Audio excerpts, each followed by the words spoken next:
Aquí está la información, aquí está la edición central de MBD Noticias en la pantalla de TV Ciudad. Buenas tardes para ustedes y también para Natalia Nogués. ¿Cómo te van a ti? Bien, ¿y tú, Martín? Todo bien. Un martes que parece miércoles. Bueno, mucha gente se ha confundido de día aquí en el canal. Se ve que la intensidad en el comienzo de la semana nos hace sentir que vivimos más días de los que hemos vivido desde que empezó justamente la carga laboral. ¿Qué análisis, Rodríguez? ¿No? Sí. Bueno, bien, con muchísima información. ¿Será por eso? Capaz. Están surgiendo muchas cosas, quizás motivadas por este momento de año electoral. Sí, y vamos a abrir con una que involucra a Uruguay, aunque lo excede largamente. Atención, el Laboratorio de Análisis de la Violencia de la Universidad del Estado de Río de Janeiro, Brasil, presentó un estudio sobre medidas aplicadas para reducir, atención, homicidios en países de América Latina y el Caribe. Por eso lo de Uruguay comprendido, que por primera vez sistematiza los resultados. Y 3 profesionales se encargaron de evaluar los estudios de impacto de 39 programas puestos en práctica justamente en la región antes mencionada. Y atención, el resultado señala que las estrategias que funcionaron para bajar los homicidios fueron la limitación del porte de armas, la restricción de la venta de alcohol y el patrullaje en las zonas con más crímenes. En el otro extremo, 2 medidas fueron evaluadas como contraproducentes, es decir, que empeoraron los índices de homicidios, y estas son el patrullaje a cargo de las Fuerzas Armadas y el descabezamiento de los grupos criminales. Ya iremos con esto más adelante. Ahora vamos a destacar otras cuestiones. Repasamos los titulares. El candidato presidencial Frente Amplista, Yamandu Orsi, llamó a buscar acuerdos sobre educación y seguridad a través del diálogo. El candidato presidencial colorado Andrés Ojeda aseguró que prefiere no debatir con su par nacionalista Álvaro Delgado, pese a que apuesta a superarlo en votos para pasar al balotaje. La Dirección Nacional de Bomberos sigue investigando las causas del incendio que afectó a varios depósitos ubicados en la ex planta de Funza, donde funciona FunzaCoop, una cooperativa de ex trabajadores y trabajadoras de la empresa de neumáticos. El lunes que viene a las 18 horas se emitirá el mensaje de la campaña del sí para el plebiscito sobre el sistema previsional. Según publica la URSEC, la duración aproximada será de 10 minutos. El diputado y candidato a la presidencia por el Partido Constitucional Ambientalista, Eduardo Lust, considera que los plebiscitos sobre aspectos previsionales y reestructuración de deudas son inconstitucionales. La Intendencia de Montevideo justificó el pago de horas extras a personal del Casino Parque Hotel mientras permaneció cerrado durante la pandemia. La Comisión Vecinal en Defensa del Arroyo El Potrero en Maldonado llevará adelante acciones judiciales para frenar lo que define como privatización del curso de agua que se estaría generando debido a la construcción de un barrio privado en esa zona. El primer ministro israelí Benjamín Netanyahu aseguró que sus fuerzas eliminaron a los miembros de Hezbolá que figuran como los posibles sucesores del asesinado líder del grupo, Hassan Nasrallah. La presidenta de México, Claudia Sheinbaum, presentó su Plan Nacional de Seguridad, enfocado en atender las causas de la violencia en el país, con la promesa de que no haya una guerra contra el narcotráfico.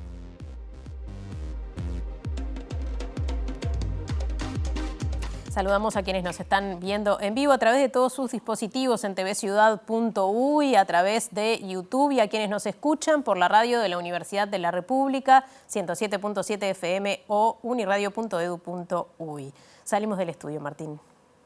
Es tiempo de conocer los adelantos justamente de nuestros mobileros y mobileras. Empiezo por Diego Martini, que retoma un asunto muy presente en la agenda en los últimos días. ¿Cómo te va, Diego? Natalia, Martín, buenas tardes para todas y todos. Vamos a estar hablando con Juan Miguel Petit, comisionado parlamentario para el sistema penitenciario, que ayer estuvo presente en la interpelación al ministro del Interior, Nicolás Martinelli, por la situación carcelaria. Y Martinelli presentó algunos aspectos de mejora y de hecho en la jornada de hoy se dio la instalación de una piedra fundamental en Libertad, así que hablaremos con Petit al respecto.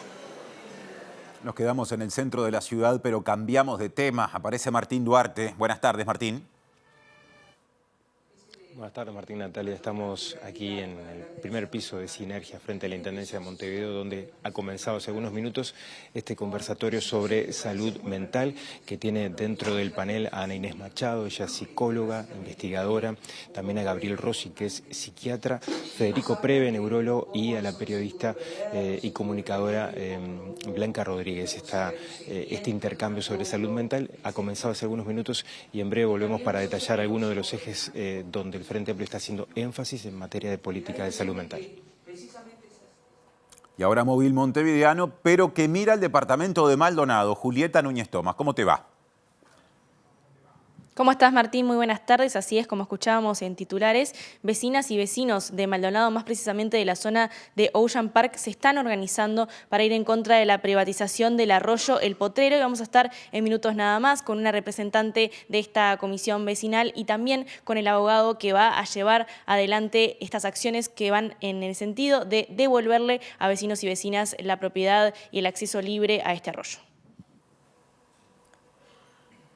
Otro adelanto, el candidato presidencial Frente Amplista expresó algunas ideas sobre seguridad y lo mismo hizo su par colorado Andrés Ojeda, quien defendió la privatización de la gestión carcelaria. ¿Por qué yo no puedo llevar esa actividad del privado a todas las cárceles del país, donde a diferencia de Punta de Rieles Nuevo, que está prolija ediliciamente, se come bien con una bandeja individual, con nutricionista, ¿por qué yo tengo que ir a Concar y tener el edificio en terribles condiciones, cayéndose a pedazos, y tener a los presos comiendo un rancho carcelario? ¿Alguien puede estar en contra de una coordinación mucho más eficiente con las agencias internacionales en tema de seguridad y narcotráfico? Empezamos por otro asunto, el desarrollo informativo, porque la Dirección Nacional de Bomberos está investigando todavía las causas del incendio que afectó varios depósitos ubicados en la ex planta industrial de la desaparecida empresa Funsa. En ese espacio funciona FunsaCoop, una cooperativa de ex trabajadores y trabajadoras de Funsa que produce un promedio de 40.000 guantes de látex al mes y podrá seguir trabajando con normalidad debido a que no hubo daños importantes. El incendio no arrancó en guante, como decían algunos medios, ningún depósito de guante. Es un depósito de la gente que alquila galpones en Funsa. Se quemaron más de un depósito. No sé si ahí tenían guardado plástico, cosas de bazar, otros equipos de música o de instrumentos musicales. Y afectó, tenemos hollín, tenemos agua, pero eso no nos va a evitar seguir trabajando. Tenemos que esperar que nos habilite bomberos, la parte de infraestructura, a ver cómo quedó, si podemos entrar y poder limpiar y, bueno, seguir trabajando, ¿no? La cooperativa FunsaCoop solo ocupa el 10% de las instalaciones de la vieja fábrica de Funsa. Se fundó hace 20 años y hoy cuenta con 15 funcionarios de los 300 que comenzaron trabajando cuando se fundó la cooperativa en el 2004. Nosotros tenemos una producción aproximadamente de 40.000 pares por mes. Que hay gente que cree que todavía Funsa se robó, digo, y todavía seguimos. Hay 15 familias que dependen de esto. No nos olvidemos que este año que pasó también perdimos al presidente de la cooperativa, Enrique Romero. O sea que venimos bastante golpeados, pero seguimos vivos. Presenta Antel. Renová tu plan de fibra con un 50% de descuento por 3 meses y muchos más beneficios. Móvil Ambiental nos hacía un adelanto recién Julieta Núñez Tomás, vecinas y vecinos preocupados que reclaman por la construcción de un barrio privado en Maldonado. Julieta.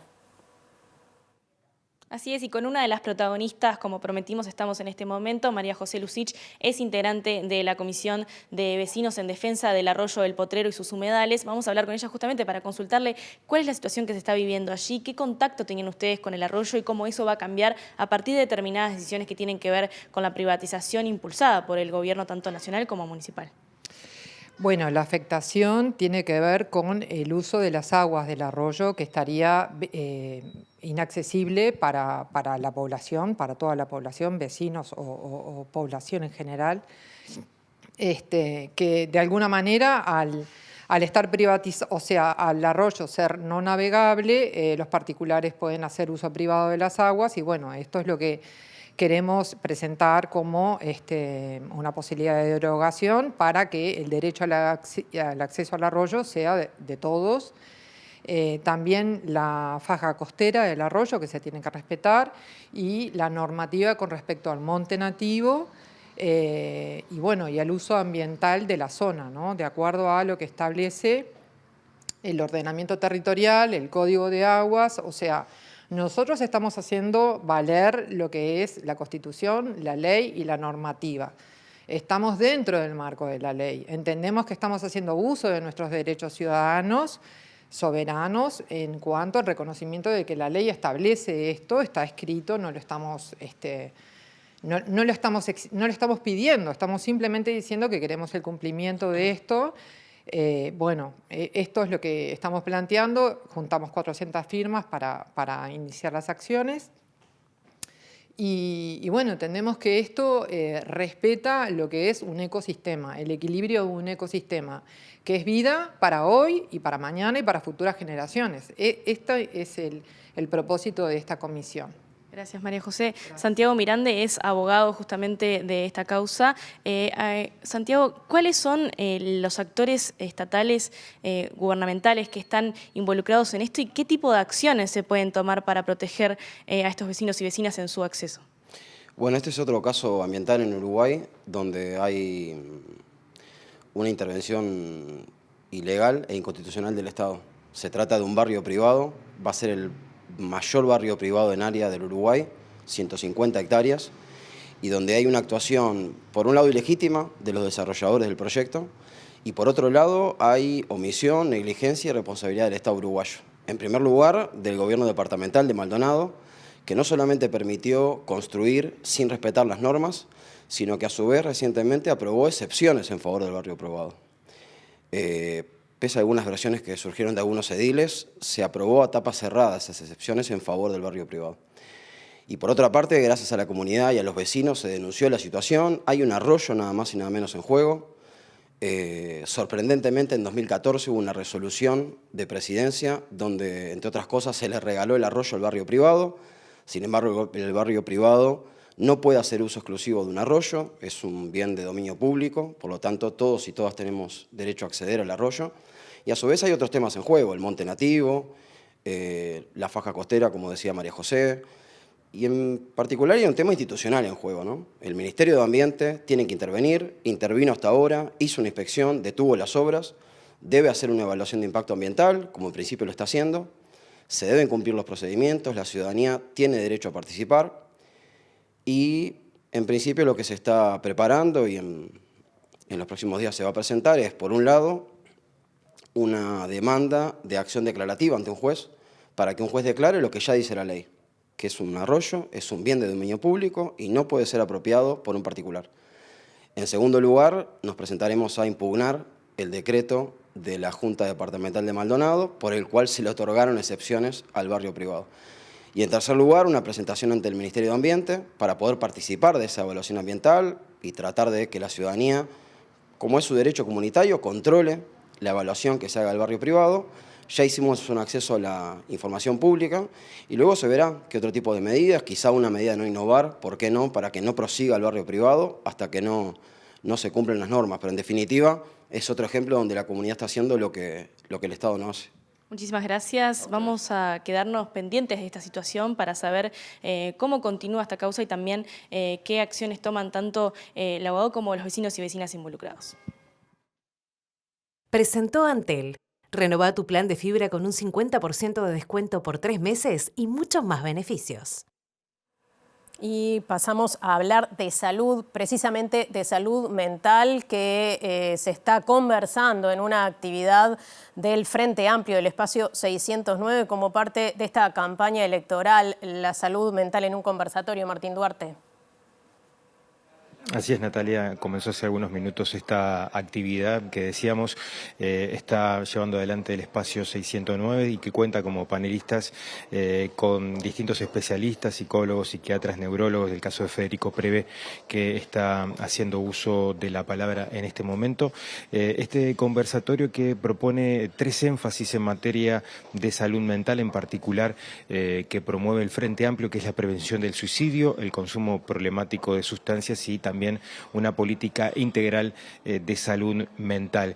Desde el Frente Amplio se está proponiendo un plan de emergencia en salud mental con mayores equipos de cercanía y aprovechamos justamente para conversar con Federico Preve minutos antes de que comenzara la actividad, en particular con lo que ha sido la política o las propuestas en los distintos programas políticos en torno a este eje temático y en particular las presentadas por el partido Partido Colorado semanas atrás. Recordar que el equipo de Andrés Ojeda hacía referencia y énfasis en la creación de 25 centros de cercanía en materia de salud mental y en particular el cierre de los hospitales psiquiátricos.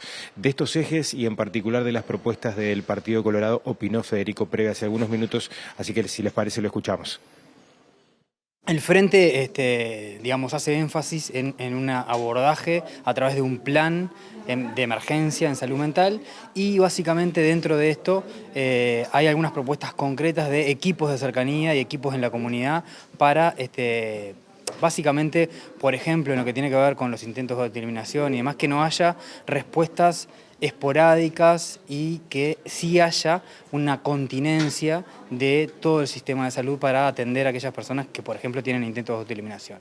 Entonces esto da la posibilidad de mantener la continuidad asistencial y para esto hay que generar cambios en los modelos de trabajo, trabajo en equipo, trabajos en la comunidad, en la cercanía y resolver muchos de estos problemas, no solamente con equipos médicos, porque tenemos un plantel de psiquiatras adecuado, sino que incorporar en estos equipos de cercanía y de comunidad licenciados en psicología, licenciados en enfermería, agentes comunitarios, la participación social es muy importante.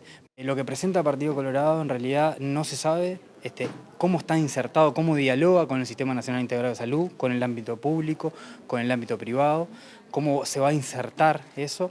Segundo, promueve centros, en 25 centros, separa lo que tiene que ver la salud con la salud mental, separa lo que tiene que ver con las adicciones, uso problemático, con la salud mental y no está basado en el modelo de la Ley de Salud Mental del 2017 que fue votada por todos los partidos, con un modelo allí que propone la desinstitucionalización y que propone el abordaje comunitario. No habla del primer nivel de atención, de la continuidad, de la cercanía y de los modelos comunitarios.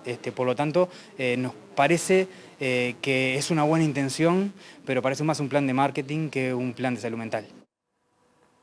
Bueno, y seguimos en el diario de campaña porque el candidato presidencial Frente Amplista, Yamandu Orsi, llamó a buscar acuerdos sobre educación y seguridad a través del diálogo. Y además aclaró que el cuerpo docente o representantes docentes, a su entender, deberían estar representados justamente en ese ámbito.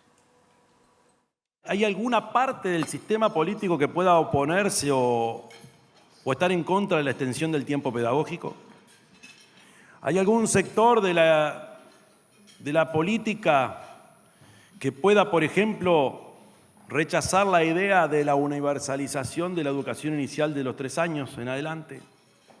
¿Alguien puede estar en contra de una coordinación mucho más eficiente con las agencias internacionales en temas de seguridad y narcotráfico?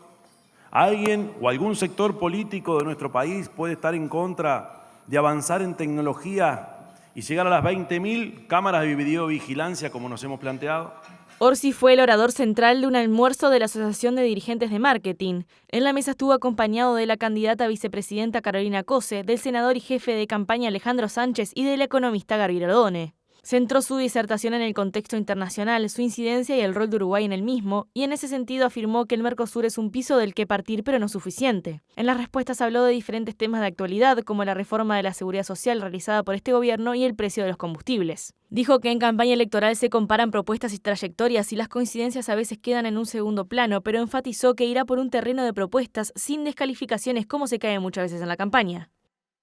Y la ex vicepresidenta Lucía Topolansky destacó lo que a su entender es mirada internacional del candidato Yamandu Orsi. Además, contó que la salud de su esposo, el expresidente José Mujica, mejora lentamente y que el líder del espacio 609 sigue con atención la actualidad política. Viene avanzando pasitos de tortuga, diríamos. Yo no soy médico, pero lo que estamos todo el día con él, notamos esos avances, pero no son avances espectaculares. Y por ese camino va a ir saliendo. ¿Cuánto tiempo le va a llevar? No sé. ¿Su ánimo?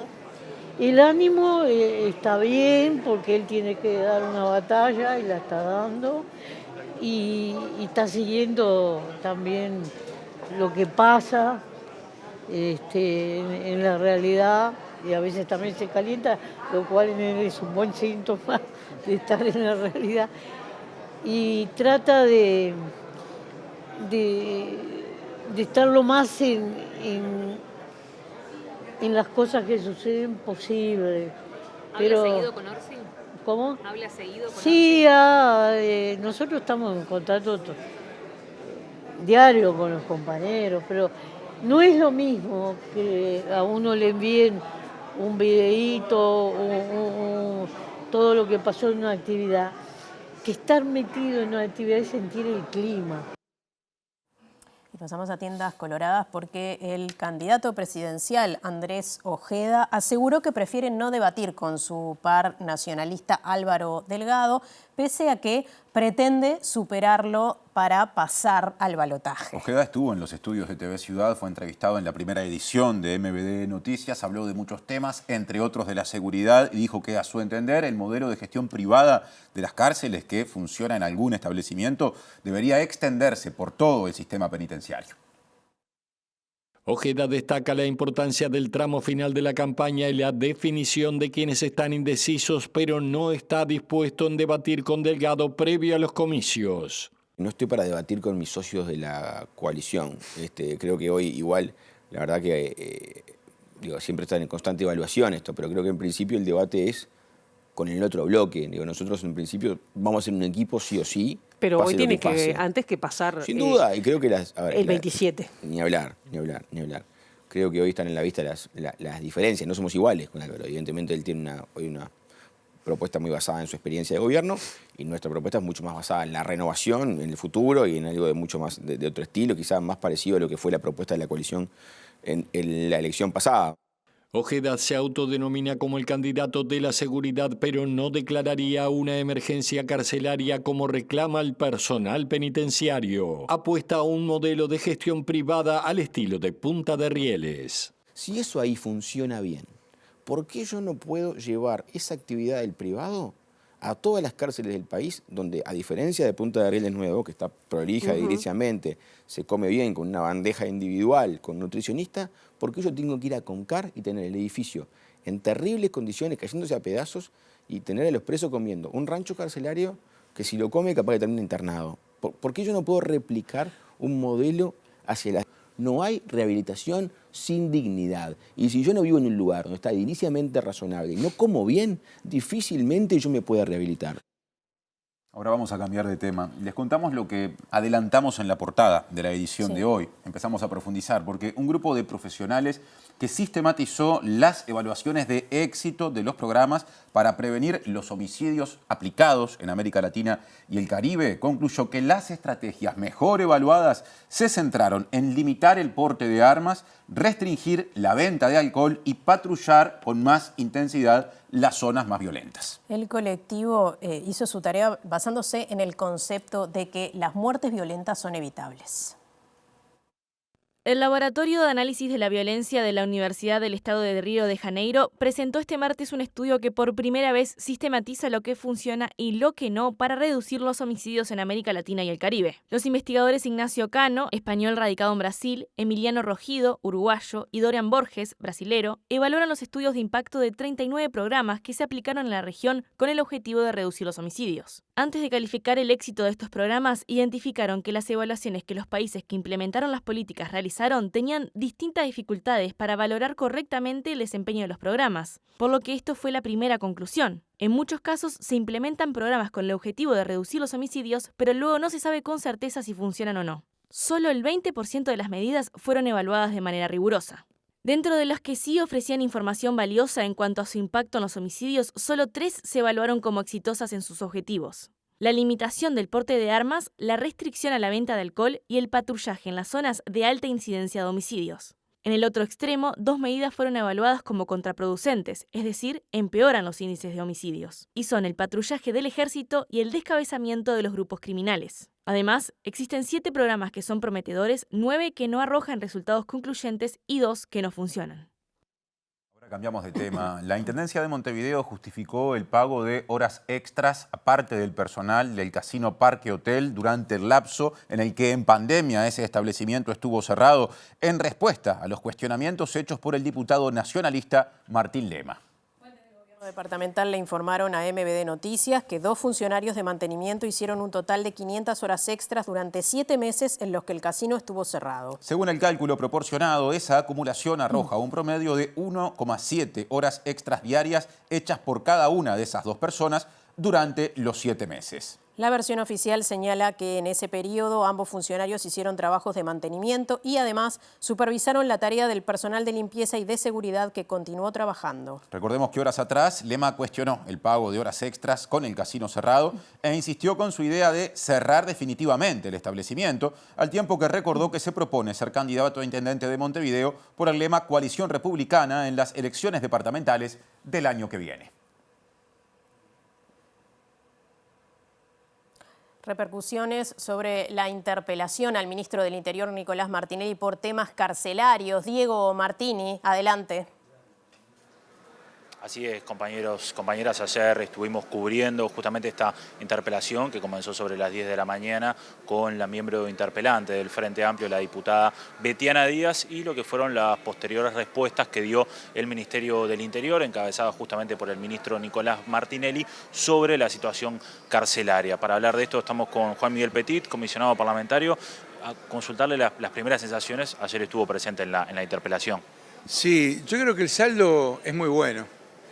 Fueron muchas horas de debate, en un debate en una campaña electoral que está en pleno desarrollo, próxima a una elección en unas pocas semanas, y creo que queda un sedimento de algo así como una agenda común o donde hay sintonías que después los partidos que le toquen realizar el gobierno que viene podrán énfasis en distintas cosas, pero básicamente las medidas alternativas, salud mental, tratamiento de adicciones, seguimiento postpenitenciario, políticas sociales, descentralizar el Instituto Nacional de Rehabilitación, fortalecerlo institucionalmente, que cubra todas las cárceles en salud. Bueno, se podrá ponerle más o menos recursos, más o menos énfasis a algún punto, pero es una base común y eso es una novedad importantísima. Y surgió de la dialéctica del debate político entre gobierno y oposición. Yo creo que las dos partes pusieron lo suyo para que se llegara a una sintonía, discreparon, discutieron. ¿Quién no discute? Uno se pone a conversar con los amigos de cualquier tema y también discute acaloradamente. Yo creo que fue una página política muy interesante. El Ministerio en esta instancia aprovechó también para presentar lo que serían nuevas obras en el sistema penitenciario y de hecho hoy se dieron construcción de piedras fundamentales. ¿Esto también es parte de una solución? Bueno, yo creo que hay una serie de líneas que todavía no cubren a toda la población, pero que son líneas muy positivas, innovadoras en muchos casos. Y si bien nosotros hemos abogado por un rediseño del sistema, en el sentido de que la masificación penal no es una solución, porque genera más violencia y genera nuevos delitos, claramente hay que construir plazas y construir lugares para transformar el sistema. Hay unidades que se cerraron, se cerró la cárcel de Artigas, está muy bien, se construyó otra. Es lo mismo la de Tacuarembó.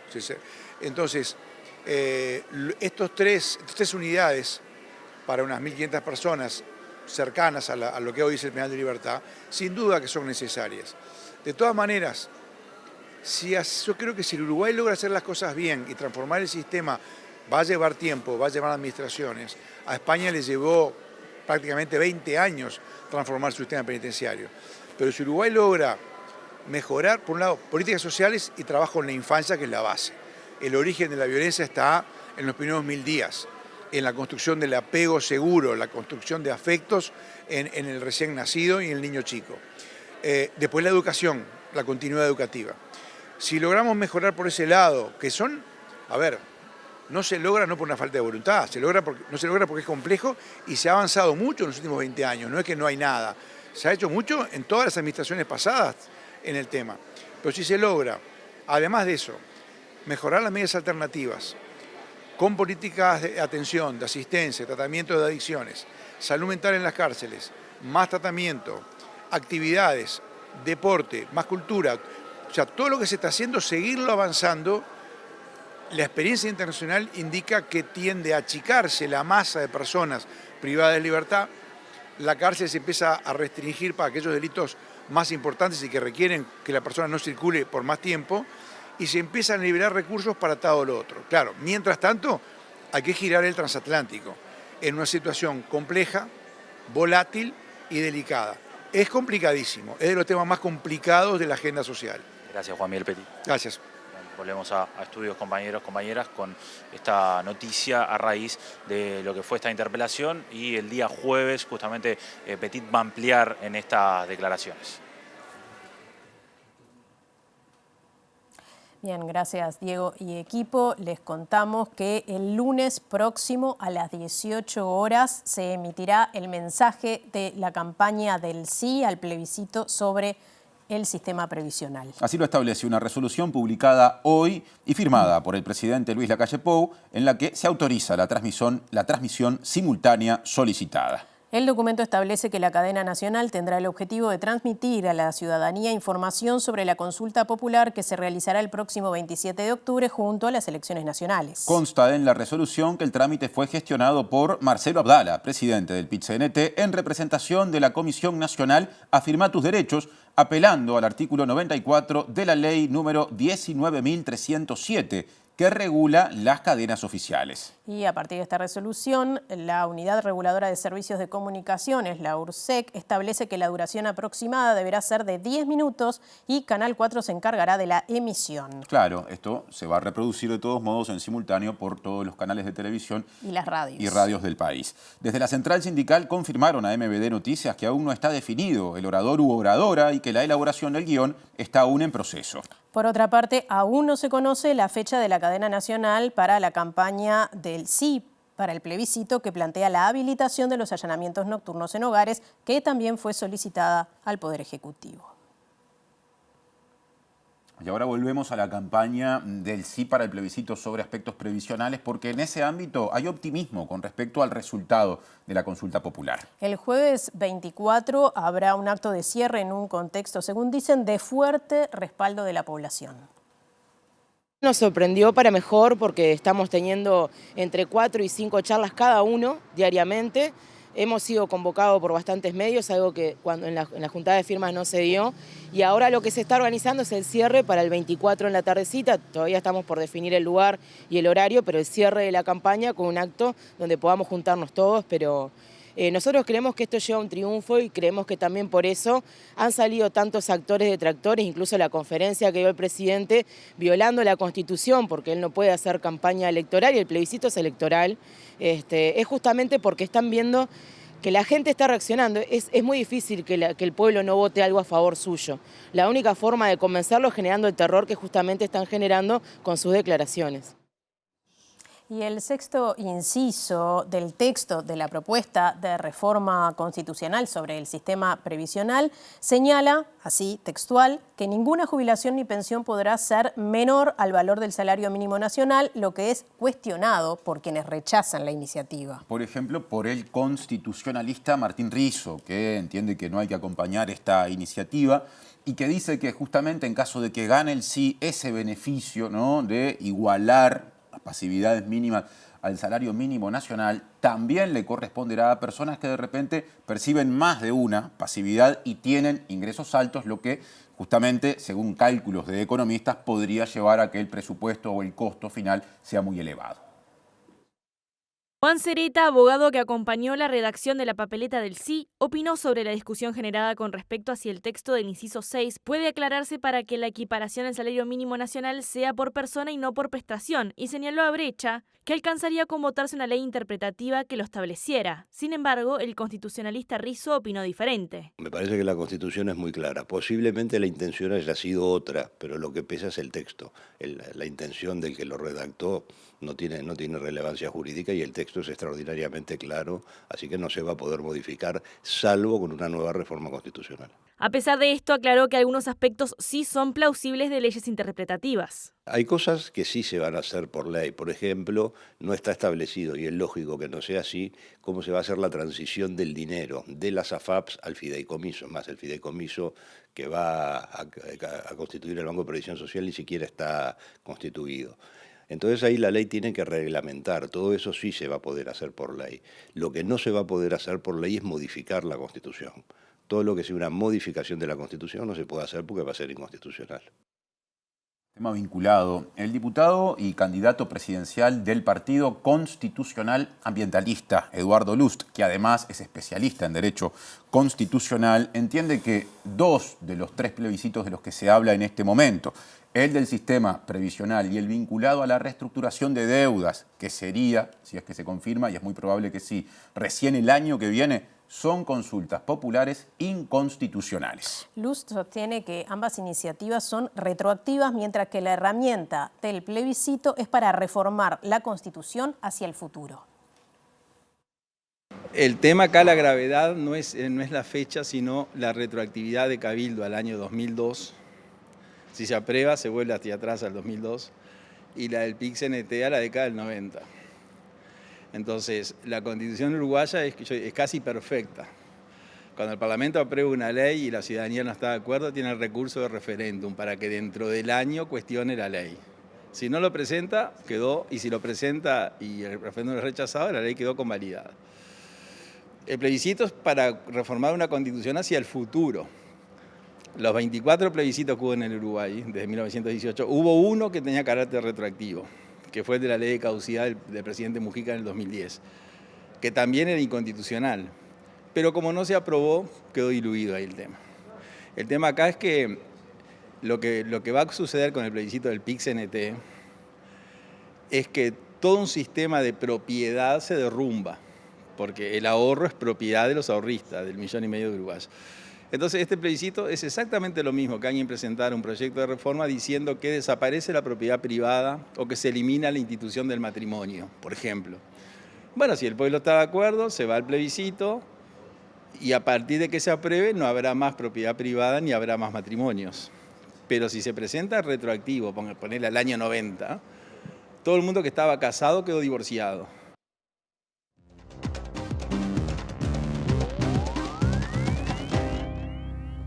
Leones y Corderos, una historia personal del pensamiento económico, ganó como libro, premiado mejor libro en la categoría Divulgación Académica en la reciente edición de los premios Bartolomé Hidalgo, y su autor es Germán de Agosto, que está en estos estudios para desarrollar su habitual columna, pero antes será saludado y felicitado por todo el equipo. Bienvenido, Germán, y felicitaciones. Muchísimas gracias, Tincho. ¿Qué se siente? Contanos. No, es un torbellino de emociones, la verdad. ¿Ah, sí? ¿Tanto? Sí, porque es algo que nunca imaginás. No imaginaba que iba a escribir. Y 2 libros y encima de todo este reconocimiento es como abrumador, por decirlo de alguna manera. Bueno, nos alegramos mucho, felicitaciones, y continuando con la tarea de divulgación, adelante con la columna. Lindo traje. Sí, bueno, estamos casi como el hombre araña, ¿no? Como Te iba el a meme. decir, estamos como el meme del hombre araña. Pero el que sabe sos vos, así que te escucho. Vamos entonces a lo nuestro. Lo que vamos a analizar es un poco las diferencias que hay cuando buceamos al interior de los principales indicadores del mercado laboral.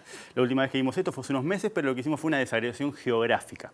Así que ahora vamos a meternos con algunos criterios que son los que toma el INE. En particular tenemos nivel educativo, lo que vemos en celeste o en azul. Tenemos por edades, es lo que estamos viendo en verde. Sí. Y tenemos por género, lo que estamos viendo en naranja. Y la variable que estamos viendo es la tasa de actividad, que es el indicador que mide la oferta laboral. Y esa proporción que tenemos ahí lo que está diciendo es que del total de la población que está en edad de trabajar, bueno, ¿cuántos son las personas que están activas? Eso supone personas que están trabajando o personas que están buscando trabajar. Esa es un poco la relación que estamos viendo. Básicamente, si cortáramos el promedio acá, nos daría 65. Ese es el promedio país, 65%. Es la actividad de todo el Uruguay en este momento. Exactamente. En el último dato que tenemos en la foto es eso, 65%, pero si te fijas, cuando miramos la actividad por las personas que tienen nivel tercero o más, es un 82%, pero fíjate cómo cae en las personas que tienen ciclo básico incompleto. Ahí ya tenemos una gran diferencia, una gran disparidad que se ha ido ensanchando justamente en los últimos tiempos y que es probable que en ausencia de medidas continúe haciéndolo. ¿sí? Bajamos un poquito más y fíjate acá esta gran disparidad, ¿no? Tenemos que la participación en el mercado de trabajo de las personas que tienen entre 35 y 44 años es del 92%. El gráfico verde en este caso. En el verde. Y lo que tenemos entre 14 y 24 es apenas 44%. Menos de las personas jóvenes están efectivamente activas dentro del mercado laboral. Y finalmente, cuando bajamos, tenemos también una brecha importante en términos de la participación laboral cuando separamos por hombres y por mujeres. ¿Sí? Así que acá tenemos una síntesis de los principales indicadores de oferta laboral. Ahora tenemos empleo. Exacto. Vamos a la siguiente placa y cambiamos la perspectiva, pasamos a la demanda laboral. Estos porcentajes lo que representan son las personas que están efectivamente ocupadas en relación a las personas que están en edad de trabajar. Y de nuevo tenemos, fíjate, las diferencias, ¿no? A nivel educativo tenemos una brecha importantísima. Menos de la mitad de las personas que tienen ciclo básico incompleto están efectivamente ocupadas hoy en agosto. Ese es el dato de agosto. Mucho más importante es la brecha que separa los tramos etarios, siempre afectando particularmente a los jóvenes, la inserción juvenil. 32%, menos de 1 de cada 3 jóvenes efectivamente está ocupado hoy por hoy en el mercado laboral uruguayo. Y cuando bajamos un poquito más también vemos una disparidad cuando lo analizamos o lo desagregamos por género. Así que acá tenemos indicadores de oferta y demanda. Vamos a una siguiente placa.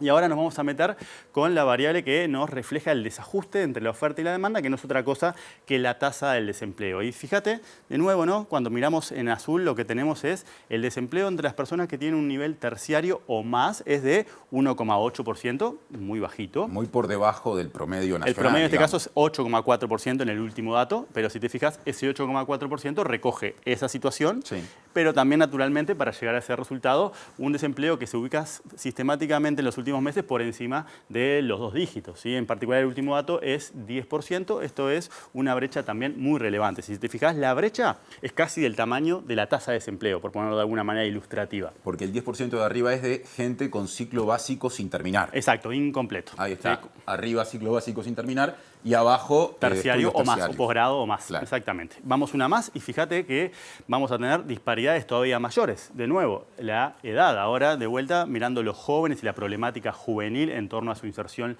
laboral, pero a la lente de la tasa de desempleo. Fíjate que en abril fue del 30%, es decir, 30% de los jóvenes buscaron activamente trabajo y no encontraron. Eso se ha ido moderando, pero de ninguna manera, fíjate que de vuelta, ¿no? Recordemos que el promedio es 8,5, sí. O sea que ese 26,4% contrasta con todo lo que podemos ver en los mayores de 30 años. En particular, para efectos de la visualización, tenemos el tramo de los 45 a los 54, pero después de los 25 el promedio es del 5%, claro. Es decir, es 5 veces más grande la tasa de desempleo entre los jóvenes. Y ahora vamos una más y nos quedamos de nuevo mirando la tasa de desempleo, ¿sí? Y ahora estamos tomando como criterio el género. Tenemos una brecha que, si te fijas, se amplió en el último mes, un desempleo en hombres que afecta al 9,5% y en mujeres al 7,4%. Se había cerrado un poquito, pero se vuelve a abrir. Es de vuelta un rasgo distintivo estructural del mercado de trabajo. Para el cierre entrego un título y vos vas a desglosar. 33% de la población económicamente activa, está bien dicho así, si no me corregís, es 25.000 pesistas. Pero eso da para decir muchas cosas más. Sí, mira, vamos una más y hacemos... primero nos detenemos acá, aprovechando un informe del Centro de Estudios, etcétera, para también, ahora estamos mirando las brechas que hay en el mercado laboral, pero en este caso de ingresos. Y tenemos justamente un informe que lo que hace es analizar los últimos 25 años en función de 25 variables. Y una de ellas es justamente la brecha de ingresos, y acá estamos viendo cómo ha evolucionado, ¿sí? Si te fijas, hay una mejora cuando miramos en una perspectiva más larga, pero naturalmente sigue habiendo una diferencia relevante entre los ingresos laborales de hombres y de mujeres, ¿sí? Lo que tenemos marcado en blanco son los promedios de los quinquenios, porque un poco la lógica del informe es estructurarlo en torno a los distintos gobiernos, cómo han ido cambiando esas 25 variables. Hoy estamos en el 24% de brecha de género. Exacto, es el promedio de los últimos 4 años. Y ahora sí nos metemos en el 25.000 Y ahora vamos a los 25.000 pesistas o, de alguna manera, los que padecen o sufren la problemática de los salarios sumergidos, que el Cuesta Duarte, el Instituto Cuesta Duarte, lo que hace es establecer el umbral de los 25.000 pesos para señalar que quienes perciben por debajo, por 40 horas de trabajo semanales, justamente tienen un problema de salarios sumergidos. Y como bien decías, cuando miramos los ocupados, el promedio es 33%. ¿Qué significa eso? Que 1 de cada 3 personas que están ocupadas en Uruguay perciben menos de 25.000 pesos por 40 horas semanales. Pero de nuevo, fíjate que ese promedio se compone de distintas realidades y también los colores marcan distintos criterios. Acá estamos viendo que los salarios sumergidos afectan más a las mujeres, 35% de las mujeres percibe salarios sumergidos, en el caso de los hombres es 31%. Pasamos a la edad en verde, acá es mucho más relevante, justamente los jóvenes perciben, o más de la mitad de los jóvenes que trabajan perciben salarios inferiores a 25.000 pesos. Recordemos el informe de la semana pasada donde veíamos cuál es la línea de pobreza también, ¿no? Para tener una idea o una magnitud de dónde estamos parando, y eso que hablábamos de cómo combina el mundo laboral también con el mundo de la pobreza. También tenemos la desagregación entre personas que están dentro de la malla de protección social y las personas que están justamente en el mercado informal. El 64% de los trabajadores informales no llega a 25.000 pesos líquidos por ese volumen de horas mensuales, ¿sí? Y finalmente tenemos las personas pobres y no pobres. 70% de las personas pobres perciben salarios sumergidos. Pero de nuevo, acá estamos pensando en ocupados, es decir, son ocupados que a pesar de estar trabajando no logran alcanzar los ingresos que son necesarios para superar ese umbral monetario que establecemos en nuestro país para decir, bueno, estos son pobres y estos no son pobres, que es un resultado binario que ya hemos visto cómo encierra muchas limitantes en torno a todo lo que se le escapa de un fenómeno tan complejo y multidimensional como las privaciones. Muchas gracias, Germán, y hasta la semana que viene. Nos vemos la semana que viene, Tincho. Seguimos haciendo MBD Noticias, edición central, pero primero una pausa, no se vayan que ya volvemos.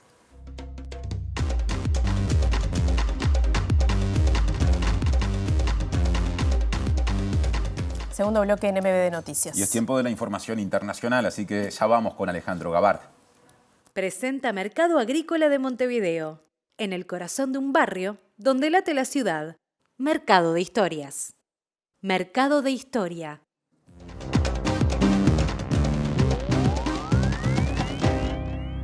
¿Qué tal? Buenas noches. Abrimos el capítulo internacional hablando de Oriente Medio, donde siguen ocurriendo cosas. De hecho, hoy el primer ministro israelí Benjamín Netanyahu confirmó lo que de alguna manera ya había adelantado el ministro de Defensa israelí Yoav Galant, y es que Israel con sus bombardeos había logrado terminar con la vida del nuevo líder de Hezbollah, que prácticamente no llegó a ejercer ese cargo. Estamos hablando de quien sustituyó al líder histórico, Hassan Nasrallah, que fue también muerto ya hace algunos días. Hassan Safedini era quien iba a sustituirlo y aparentemente él y quien también seguramente lo seguiría fueron muertos en estos ataques donde Israel afirma haber descabezado prácticamente a Hezbollah en su territorio. Sin embargo, la incursión por tierra sigue. Se incorporó una nueva división en el día de hoy. Ya son 15.000 los soldados desplegados en el terreno. Hezbollah dice que su capacidad de respuesta está totalmente intacta y que no es cierto que Israel esté triunfando en el sur del Líbano. Sin embargo, también se hizo con un centro de armas del grupo chiita en las últimas horas. Todo esto mientras además en esta jornada se atacó Damasco, la capital de Siria, donde se apuntó precisamente a edificios cercanos a la embajada de Irán en ese país. Ese es el panorama que se está viviendo por estas horas en Oriente Medio. El primer ministro israelí Benjamín Netanyahu aseguró este martes que Israel mató a Hashem Safieddine, el supuesto sucesor de Hassan Nasrallah al mando del grupo chiita Hezbollah, así como al posible reemplazo de este último durante su campaña de bombardeos en el Líbano, específicamente contra un suburbio de la capital Beirut. En declaraciones que apelaban directamente a los libaneses para que liberen al país de Hezbollah, Netanyahu amenazó a la población con una guerra larga que traerá destrucción y sufrimiento, similar al que se ve en Gaza, y advirtió que tienen la oportunidad de salvar al Líbano antes de que caiga en el abismo en un conflicto que deja ya más de 2.100 libaneses muertos desde el 8 de octubre del año pasado. Mientras tanto, Israel ha lanzado este martes nuevos ataques aéreos contra Damasco, la capital de Siria, que según datos preliminares ha dejado al menos 7 muertos y 11 heridos, incluidos mujeres y niños. Según informes, uno de los edificios afectados se encuentra en el barrio de Almacé, cerca de la embajada iraní, y el Centro Sirio para la Vigilancia de los Derechos Humanos señaló que el ataque iba dirigido contra un edificio frecuentado por dirigentes de la Guardia Revolucionaria de Irán y también milicianos de Hezbollah.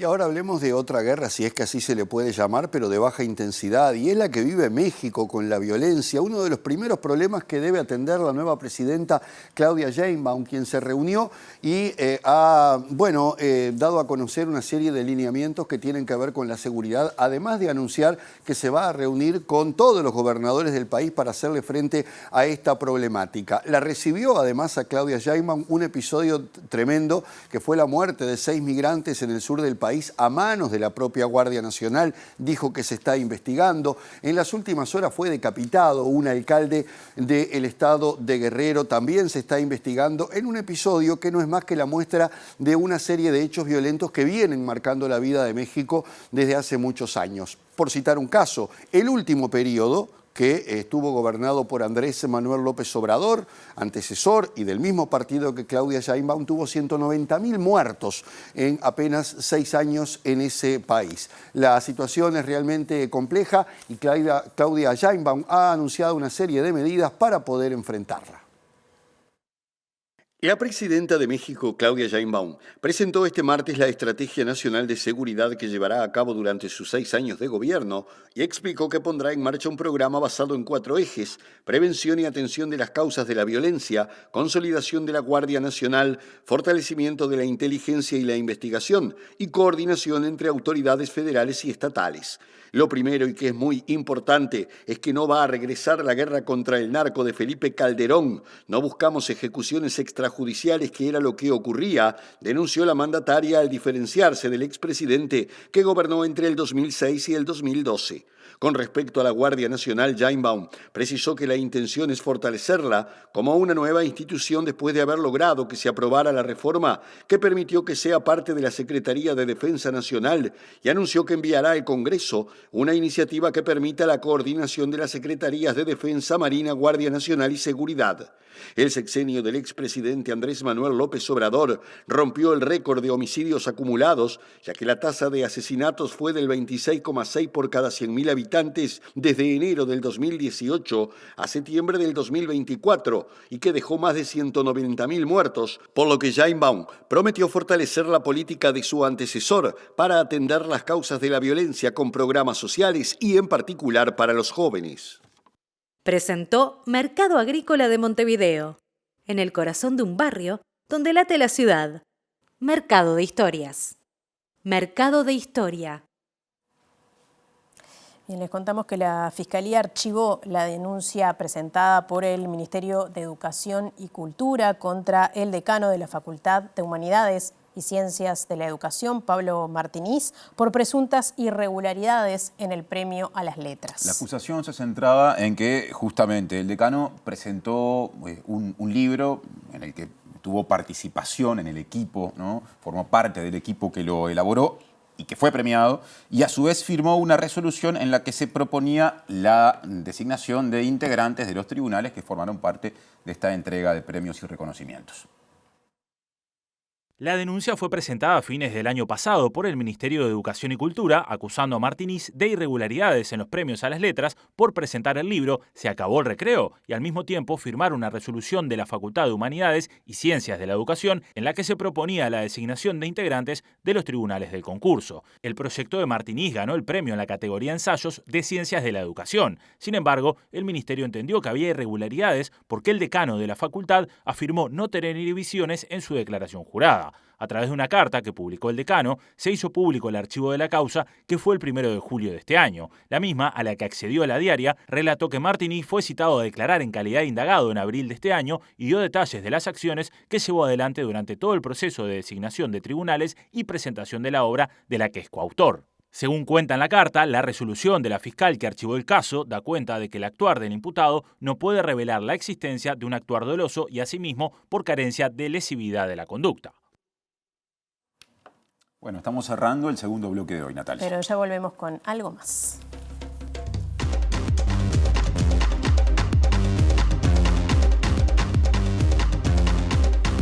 Este es el último bloque de la edición central de MBD Noticias. Vamos a repasar los datos del tiempo para los próximos 2 días en la zona metropolitana. Les contamos que mañana va a ser un día bastante parecido al de hoy.